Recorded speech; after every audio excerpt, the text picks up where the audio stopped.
in Chapter 18, we talked about how contracts can be discharged. There's many different ways that they can be discharged, and many different considerations that have to be looked at to determine how it's discharged and why it's discharged, and yeah. So it can be discharged by performance. This is where both parties fulfill their duties based on the contract that they promised with the contract. You can discharge by agreement, which is where the parties must make another agreement that also satisfies the requirements for the contract. You can also do it by operation of law, which is where the parties' contractual duties would be terminated due to the involvement of law, however that may be. Types of conditions would be precedent, must be fulfilled before a party's performance can be required. So I had a good example for this one, but now I can't remember. Might come back to that one. Subsequent operates to a party's absolute promise to perform after the absolute performance was due. So just pretty much like a late contract, which is not good. And then the last one is concurrent, which each party's performance is conditioned on the other party's performance.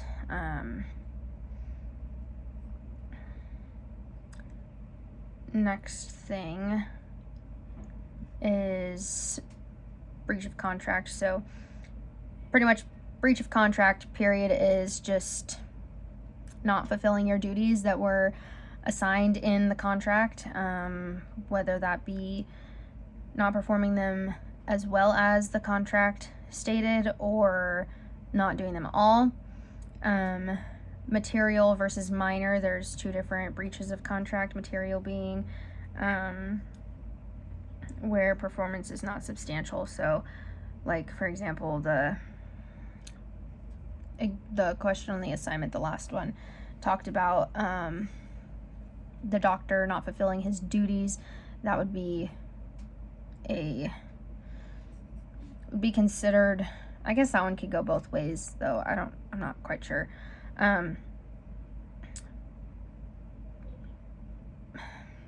Performance is not substantial. So the doctor, I guess I'll just go back to that one and use that one, was not fulfilling his duties as well as they were supposed to be fulfilled. I guess you could also say, like, if you hired a contractor, you knew he did really good work, and he didn't do good work, that could be seen as material.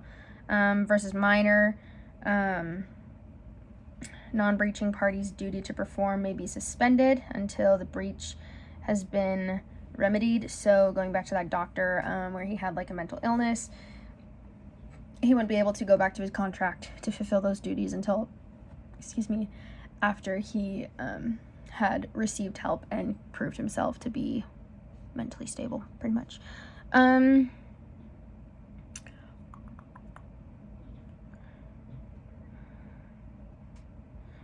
Types of agreements that discharge contract.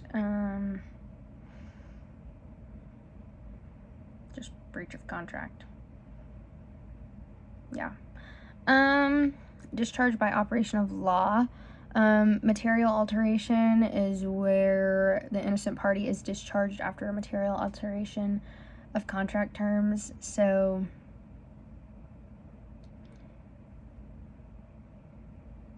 I can't think of my example for that one either. I didn't note my examples. Statute of limitations. A suit for breach of contract must be filed within the time permitted by applicable law. So like, if there's a breach in contract, you have to file that within the time span of the contract. So say the contract is a year long, the breach in contract happens 3 months in, you have 9 more months to file that suit. Bankruptcy, a discharge in bankruptcy usually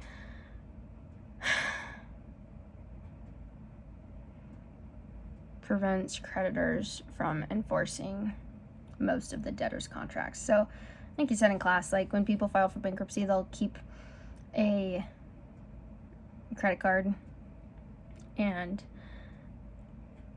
pay off that one credit card, build back up their credit after, but all those other contracts with the credit cards go away when you file bankruptcy. So I think that's it.